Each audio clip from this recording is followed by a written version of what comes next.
우리가 계속해서 복음에 대한 말씀을 나누고 있습니다. 복음은 문자 그대로 하자면 좋은 소식이죠. 아마 여러분도 살다가 좋은 소식 많이 들어보셨을 텐데 저도 꽤 많은 좋은 소식을 들었습니다. 그 중에 하나가 제가 미국에서 대학원을 다 마치고 박사 과정에 지원을 하게 되었는데 다양한 학교에 원서들을 많이 보냈습니다. 그런데 이제 가장 제가 원서를 먼저 보냈던 곳이 프린스턴 대학교였어요. 근데 한 달쯤 후에 이 프린스턴 대학교에서 연락이 왔는데 편지에 보니까 이렇게 쓰여져 있었습니다. 올해는 우수한 학생들이 너무 많이 지원을 하는 바람에 당신같이 뛰어난 인재를 받아들이지 못함을 매우 유감스럽게 생각합니다. 여러분, 제가 합격이 된 겁니까? 불합격된 겁니까?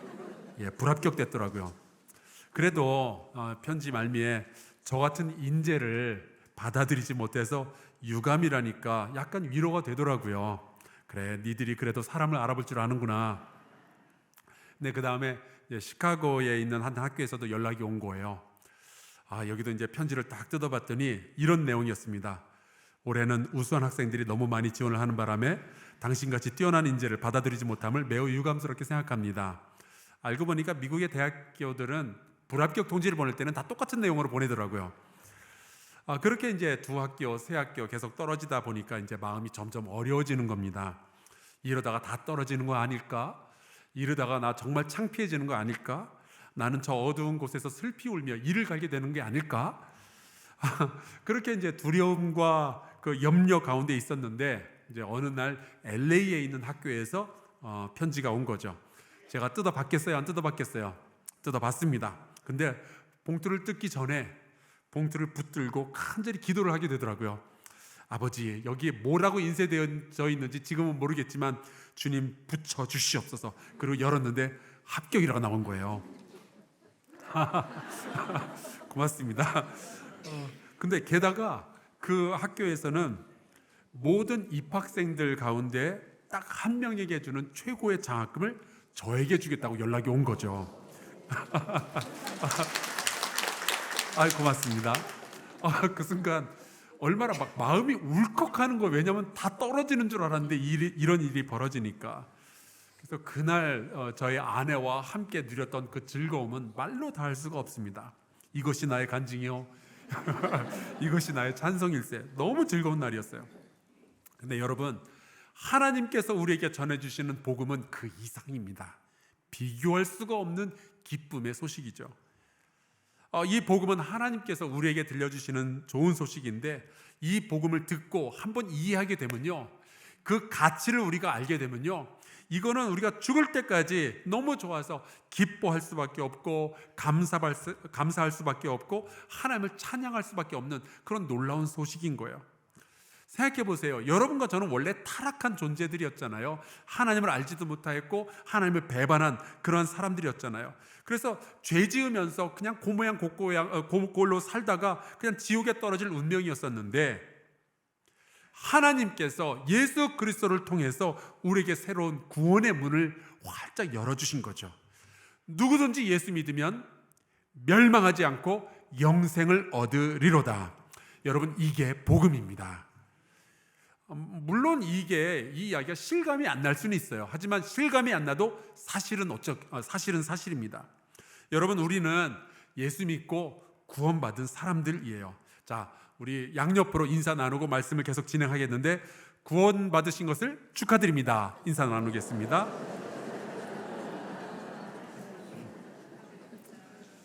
여러분 축하드려요. 여러분 다 구원받으신 분들이에요. 그런데 결혼이라는 것이 결혼식 날 한 날의 사건이 아니고 인생의 긴 여정이잖아요. 여러분, 구원도 마찬가지예요. 구원도 어느 구원받은 한 날 그냥 끝나는 것이 아니라 인생을 거쳐가는 긴 과정이죠. 그래서 이 구원은 세 가지의 단계로 이루어지게 되는데 바로 칭의, 성화, 영화라는 과정입니다. 첫 번째는 칭의인데 우리는 아무 공로 없지만 오직 예수 그리스도를 우리가 믿기로 작정할 때 그분의 공로로 말미암아 그분의 은혜로 말미암아 우리의 죄는 용서받고 우리는 하나님 앞에서 의롭다라고 칭함을 받게 되는 거죠. 이것을 두고 우리는 거듭났다라고 표현을 합니다. 여러분, 우리는 칭의, 의롭다함을 받은 사람들이에요. 그런데 이것은 구원의 시작이지 구원의 완성이 아니라 구원의 시작일 뿐인 거죠. 여러분은 이 단계는 다 지나오셨어요. 이제 구원의 두 번째 단계가 있는데 그것이 바로 성화입니다. 여러분, 결혼을 했으니까 이제 함께 살아가게 되는 것처럼 우리는 거듭나서 구원을 받았으니까 이제부터는 성령님과 함께 예수 그리스도와 함께 동행하는 삶을 살아가는 거예요. 근데 그냥 동행만 하는 것이 아니라 그 가운데서 우리가 점점 더 예수 그리스도를 닮은 모양으로 더 거룩한 모습으로 우리가 성장을 하게 되는 거죠. 그런데 이 과정을 지나가다 보면은 여러분 아마 반드시 어느 순간에는 실망을 하게 될 겁니다. 나는 왜 여기까지밖에 안 될까? 나는 왜 이 곤고한 이 사망의 몸에서 벗어나질 못하는 걸까? 왜 죄악은 이렇게 뿌리가 깊은 걸까? 그런 생각을 하게 되죠. 실망하는 거예요. 그래서 여러분, 우리에게는 성령님이 계시는 겁니다. 우리가 실망할 때, 우리가 좌절할 때 우리를 다시 일으키시고 다시 가자, 우리를 성장하게 만드시려고요. 바로 여러분은 바로 이 성화의 단계를 지나가고 있는 중입니다. 그런데 가끔 보면은 예수 믿는 사람이 왜 저 모양으로 살고 있을까? 그럴 때가 있죠. 죄인 중에 괴수라고 말하고 싶어지는 사람들이 있을 수 있어요. 혹시 안 그렇길 바라지만 우리 교인들 가운데 그런 분이 떠오르면 한번 생각만 한번 해보시기 바랍니다. 쳐다보진 마시고. 여러분, 아직 성화 중인 거예요. 아직 멀었어요. 우리같이 덜 된 사람의 눈에도 그 사람이 참 이상하고 안 좋아 보이는데 여러분, 완전하시고 거룩하신 주님이 보실 때는 어떻겠어요? 하지만 주님도 지금까지 기다리고 계시잖아요. 우리도 더 참고 용서하고 더 기다려 주실 수 있기를 주의 이름으로 축원합니다. 그렇게 해야 돼요. 자, 그리고 마지막으로 이 구원의 마지막 단계에서 우리는 죽어서 천국에 가게 되겠죠. 이것을 전문 용어로 영화라고 합니다. 하나님의 영원한 영광 가운데 우리가 들어가게 되는 거죠. 이렇게 구원은 세 가지, 칭의와 성화와 영화, 이 세 가지를 전부 다 포함하는 인생의 여정, 과정이에요. 그래서 오호라 나는 곤고한 사람이로다 슬퍼하다가도 예수께서 나를 다시 일으켜 세우시리니 라는 이 믿음을 가지고 하루하루를 또 살아가는 거죠. 그게 저와 여러분이 지금 지나가고 있는 과정입니다. 근데 여러분 생각해 보세요. 바로 이 구원의 모든 과정은요, 예수 그리스도의 십자가로 인해서 시작이 된 거잖아요. 제가 이 말씀을 묵상하면서 그런 생각을 하게 됩니다. 아니, 누군가 나를 위해서 대신 죽고 내가 대신 살아나서 지금 살아가고 있다면 그게 어떤 기분일까? 혹시 여러분 가운데 실제로 이런 걸 경험한 분들이 있을지 모르겠습니다. 내가 살고 있는 것은 누군가 나 때문에 죽어서 지금 이루고 있는 거다. 제가 어렸을 때 들었던 20세기, 지난 세기의 유머들 가운데 이런 것이 있습니다. 혹시 제가 드리는 이 얘기가 기억이 나신다면 여러분은 분명히 50대 이상이실 거예요. 참새들이 전깃줄에 줄지어 앉아서 짹짹거리고 있었습니다. 벌써 이렇게 감이 오십니까? 네. 근데 사냥꾼이 총을 쐈고 그 중에 한 마리가 맞아서 떨어지며 무엇이라고 했을까요? 정답은 짹이죠. 원래 참새니까. 그런데 그 가운데 이런 답이 있었어요. 어떤 참새가 떨어지면서 그랬대요. 내 목까지 살아주. 기억하십니까? 그때는 그게 그렇게 웃겼는데 지금 생각해보면 왜 웃었는지 모르겠어요. 하나도 안 웃겨요. 오히려 이런 생각이 들죠.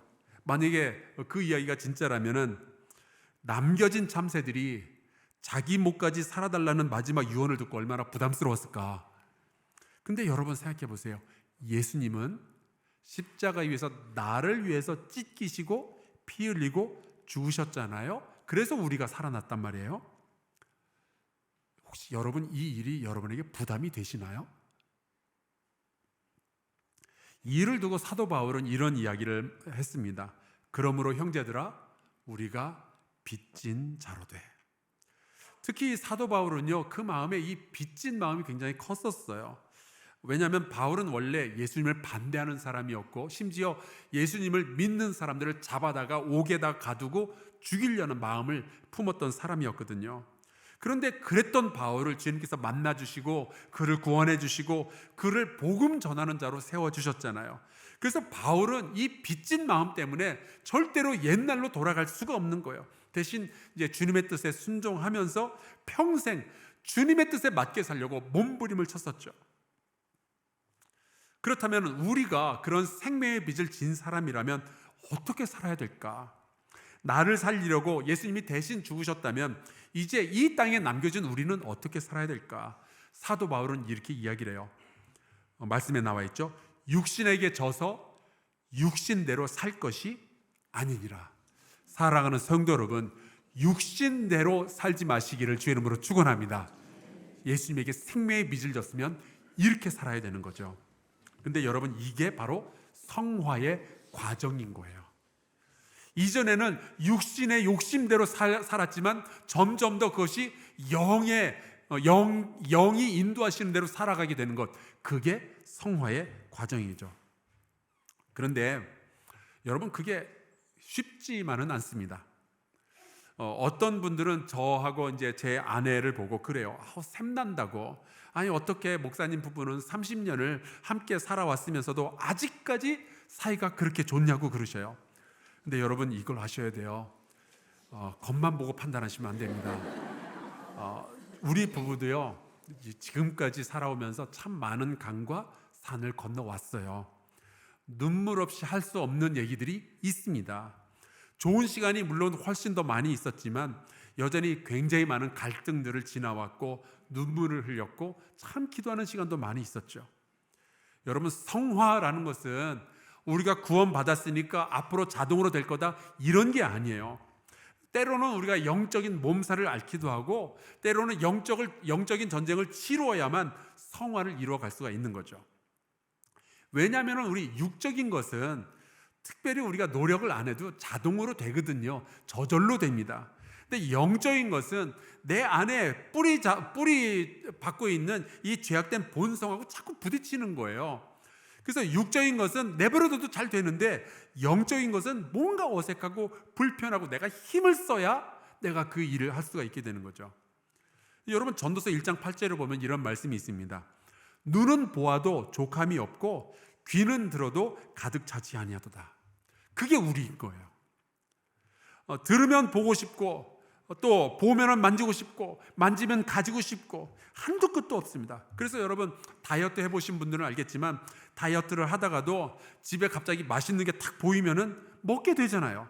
왜냐하면 그게 자연스러운 일이거든요. 너무 많이 먹으면은 살도 찔 거고 고혈압 생길 거고 당뇨 생긴다 다 알면서도 음식이 보이면 먹게 되는 거예요. 카지노에 가신 분들, 돈을 따도 그 자리를 못 떠난다고 하더라고요. 여러분은 잘 모르시겠지만, 왜냐하면 더 따고 싶대요. 그러다가 모든 것을 다 잃어버린 다음에야 내가 실수했었구나, 그렇게 생각을 하는 거죠. 여러분, 이 육의 생각을 제어한다는 것이 절대로 쉬운 일이 아닙니다. 그래서 성화의 과정이 굉장히 어려운 거예요. 오죽하면 사도 바울도 오라 곤고한 사람이로다, 자기 자신을 두고 그렇게 이야기를 했겠어요.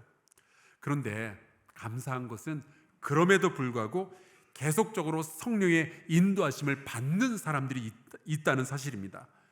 중간에 시험 들었다고 아유 나 교회 안 나가, 믿음 포기할래, 그렇게 떠나는 것이 아니라 중간에 고난이 있어도 좌절이 있어도 다시 기도하고 다시 찬송 부르고 다시 말씀을 붙잡는 사람들이 있는 거예요. 시험 들었다가도 다시 예배의 자리로 나아가는 사람들이 있습니다. 여러분들이 바로 그런 사람이죠. 그러니까 이 자리에 있는 것 아닙니까? 어떻게 그럴 수가 있을까? 여러분, 우리에게는 도우시는 성령님이 계시는 거예요. 말할 수 없는 탄식으로 우리를 위해 친히 간구하시고 그런 하나님의 영이 계시기 때문에 우리가 좌절했다가도 성화의 과정에서 넘어졌다가도 다시 일어나서 다시 주님께로 나아가는 거죠. 그분이 인도하시니까 우리가 여기 있는 거예요. 이러한 사람들에 대해서 사도 바울이 뭐라고 했는지 아십니까? 오늘 말씀 14절이에요. 무릇 하나님의 영으로 인도함을 받는 사람은 곧 하나님의 아들, 딸이라. 사랑하는 성도 여러분, 여러분이 하나님의 영의 인도하심을 받아서 이 자리에 계시는 거잖아요. 그렇다면 여러분은 하나님의 자녀인 줄로 믿습니다. 여러분, 거듭남의 은혜도 사실은 우리의 힘, 우리의 지혜로 이룬 게 아니지만 성화의 자리로 나아가는 것도요, 결국 우리의 힘과 우리의 지혜로 이루는 게 아니라 하나님의 영의 인도하심을 받아야 이 일이 이루어지게 되는 거죠. 하나님은 우리를 성화의 길로 인도하시려고 이미 방법을 다 마련해 놓으신 거예요. 성령을 준비해 놓으시고 그 영을 통해서 우리를 계속해서 인도하시고 우리를 하나님의 자녀로 삼아주시는 거죠. 사랑하는 성도 여러분, 여러분은 오늘도 하나님의 영의 인도하심을 받고 계십니까? 육의 생각이 있지만 어떻게 해서든지 육의 생각을 넘어서 영의 생각을 따르려고 애를 쓰고 계십니까? 어떻게 해서든 기도하고 싶어하고 어떻게 해서든 하나님께 감사하려 하고, 여러분 만약에 그렇다면 여러분은 하나님의 자녀들인 거예요.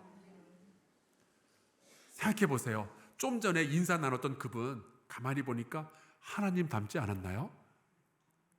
아직은 부족하고 갈 길이 멀겠지만 그래도 옛날보다는 더 많이 하나님 닮아 있는 거거든요. 여러분은 하나님의 아들, 딸이에요. 우리는 빚진 자이지만 또한 하나님의 자녀입니다. 그래서 우리는 빚진 자의 삶을 살아가는 것이 당연하지만, 근데 그 살아가는 방식이 노예나 종 이런 게 아니라 사랑받는 아들과 딸의 모습을 의미하는 거예요. 여러분, 이게 굉장히 중요해요. 우리는 하나님의 노예가 아니라 하나님의 자녀입니다. 이 종이냐 아들이냐의 갈림길에 서 있었던 사람의 이야기가 성경에 기록되어져 있어요. 바로 누가복음 15장에 나오는 탕자의 비유입니다.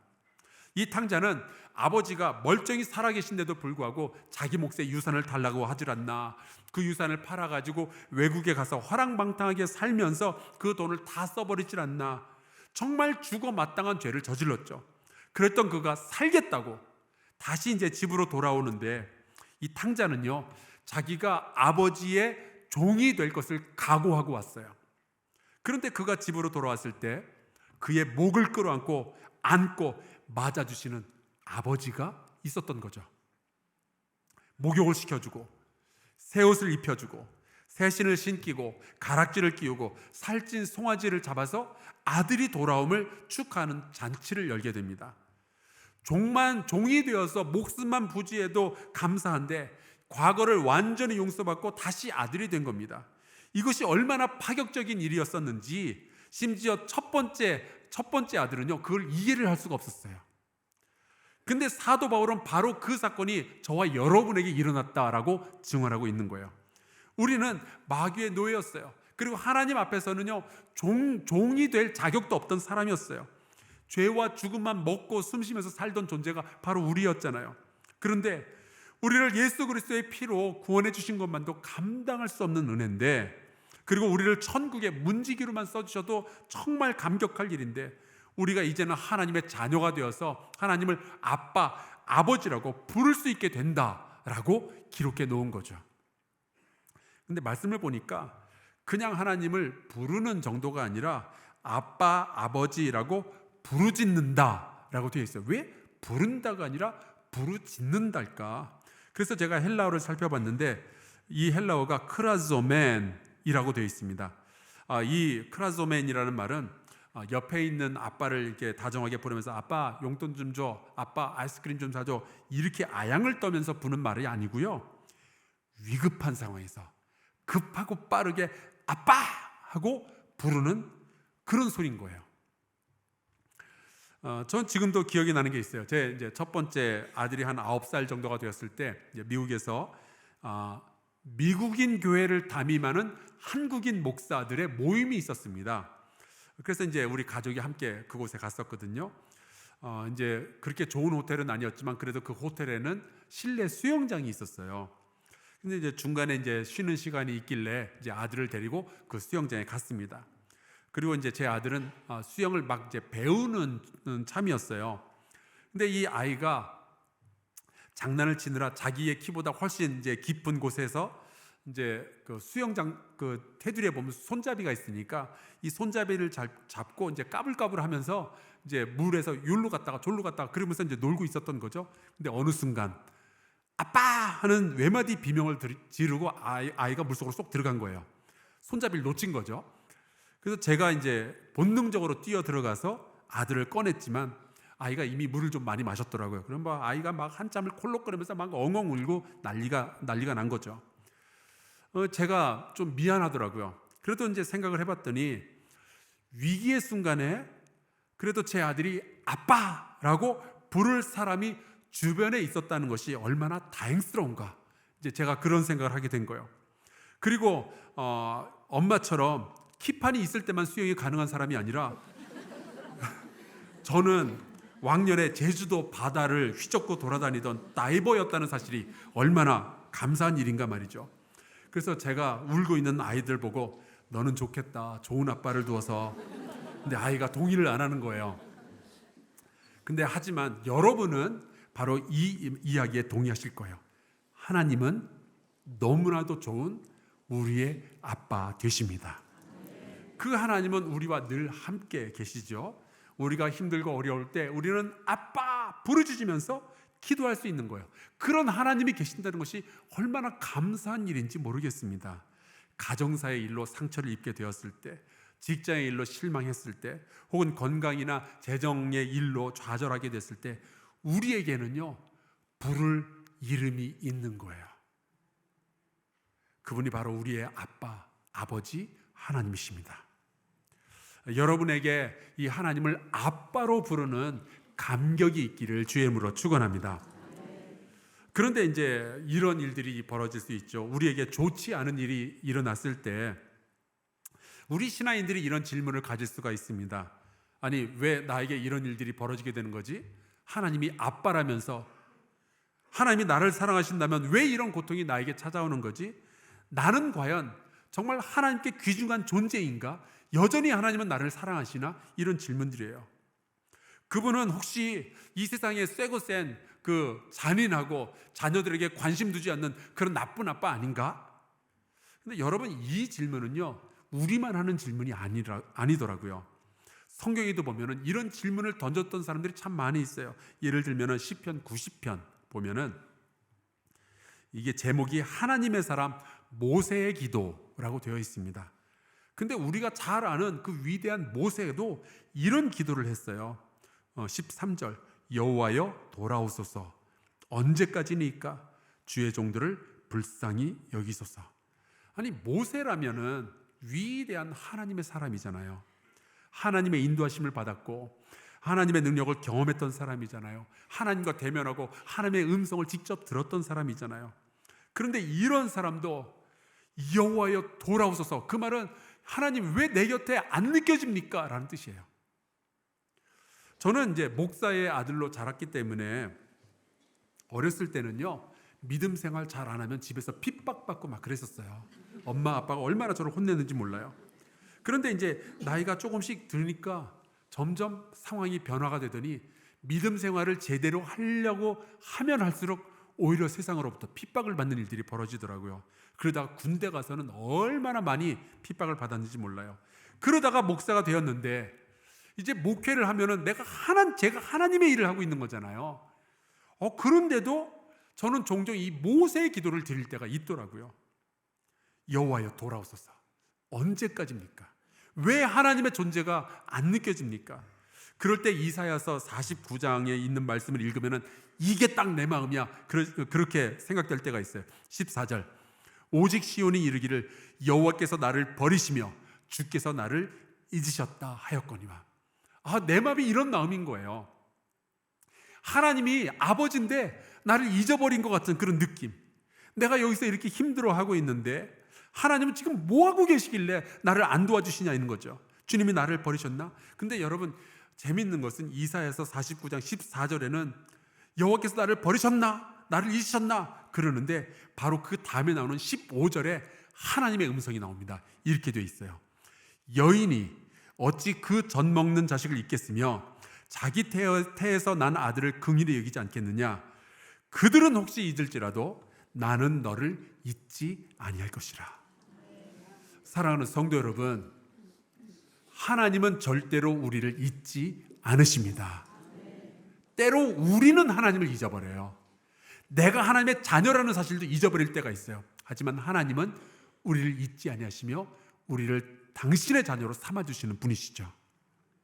우리가 실패했을 때 혹은 피할 수 없는 어떤 고통을 경험할 때 우리를 보는 세상 사람들이 그렇게 말하죠. 당신이 무슨 하나님의 자녀냐고. 때로는 우리 안에서도 그런 음성이 들릴 때가 있어요. 내가 하나님의 자녀라면 왜 이런 일들이 벌어지고 있을까?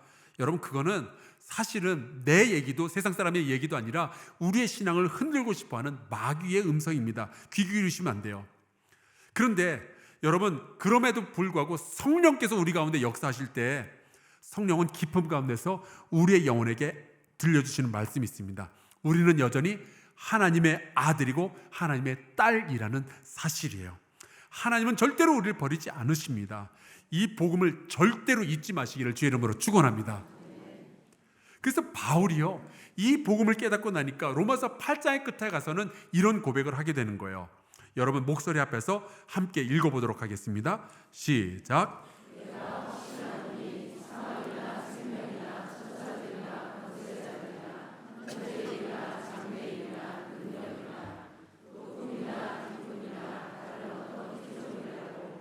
우리를 우리 주 그리스도 예수 안에 있는 하나님의 사랑에서 끊을 수 없으리라. 아멘. 여러분, 우리 아버지는 좋은 아빠셔요. 그분은 우리를 절대로 잊지 아니하시며 버리지 아니하십니다. 혹시 요즘 왠지 하나님과 여러분 사이에 좀 금이 간 분들이 있을지 모르겠어요. 오늘 하나님께서 여러분에게 이 말씀을 전하길 원하십니다. 너는 여전히 내 사랑하는 딸이다. 너는 여전히 내 사랑하는 아들이다. 걱정 말아라. 내가 여기 있다. 내가 너를 붙들리라. 믿음이라는 것은 바로 이 아빠의 음성을 듣고 안심하는 거예요. 요즘 많이 힘드시죠? 하지만 여러분은 정말 좋은 아빠를 두셨어요. 아버지 되신 하나님께서 여러분을 보살펴 주실 겁니다. 아버지 하나님은 그 자녀의 탄식 소리, 그 자녀의 비명 소리를 그냥 듣고 모른 척 하실 분이 아니셔요. 그분이 보호해 주실 겁니다. 그러니까 여러분, 너무 고개 숙이지 말고 용기 있게 사시길 바라요. 꾸릴 거 없습니다. 지금 좀 못 살면 어때요? 내가 지금 좀 직급이 낮아도, 내가 지금 육체적으로는 좀 아프거나 혹은 좀 못생겼어도 괜찮습니다. 나는 하나님의 아들이고 나는 하나님의 딸이며 나에게는요, 아버지께서 준비하신 영원한 상속, 영원한 상급이 있어요. 지금 우리가 당하고 있는 이 고난은 장차 우리가 받게 될, 자녀로서 받게 될 하나님의 영광스러운 상속에 비교하면 아무것도 아닌 거죠. 요즘 상처 입으셨습니까? 요즘 실망스러운 일이 있을까요? 장차 우리에게 나타날 영광을 바라보며 오늘 하루 다시 견뎌내시기를 주의 이름으로 축원합니다. 성화는 바로 이 하나님의 아들됨, 딸됨을 누리면서 하루하루 살아가는 거예요. 우리가 하나님의 아들, 하나님의 딸로서 사랑을 받고 은혜를 받았기 때문에 하나님은 성령으로 계속 우리를 인도하시고 보호하시고 도와주셔서 우리가 언젠가는 육의 생각을 이기고 영적인 전쟁에서 승리하도록 이끌어 주시는 거죠. 여러분은요, 정말 좋은 아빠를 두셨어요. 제가 마음이 힘들 때면은 조용히 부르는 찬송가가 몇 곡이 있는데 그 중에 하나가 393장 오 신실하신 주라는 찬송입니다. 가사가 이렇게 되죠. 오 신실하신 주 내 아버지여. 이 고백이 여러분의 고백이 되었으면 좋겠어요. 늘 함께 계시니 두려움 없네. 오늘의 힘되고 내일의 소망, 주만이 만복을 내리시네. 우리 같이 찬송 부르고요, 기도하도록 하겠습니다.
기도합시다. 우리 이 복음을 기억하면 좋겠어요. 우리에겐 좋은 아버지가 계십니다. 우리 함께 기도할 때 하나님 아버지의 영으로 우리를 다시 인도하여 주시옵소서. 모든 두려움과 어두움을 이길 힘을 허락하여 주시옵소서. 하나님의 자녀됨을 누리게 하여 주시옵소서. 통성으로 같이 기도하겠습니다. 여호와 하나님 아버지, 우리에게 성화의 과정을 허락하여 주셔서 하나님 날마다 육의 생각을 제어하고 영의 인도하심을 따라서 살아가게 하여 주시니 감사합니다. 하나님, 우리 성도들 가운데 힘들고 어려운 순간들 때문에 마음이 아픈 이들, 울적한 이들, 외로운 이들, 선하신 아버지께서 저희의 마음을 만져주시고 치유하여 주시기를 간절히 바라고 원합니다. 존귀하신 아버지, 주께서 역사하여 주시옵소서.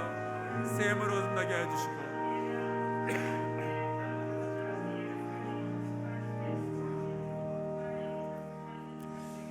하나님, 신실하신 우리의 좋은 아버지가 되어주심을 감사합니다.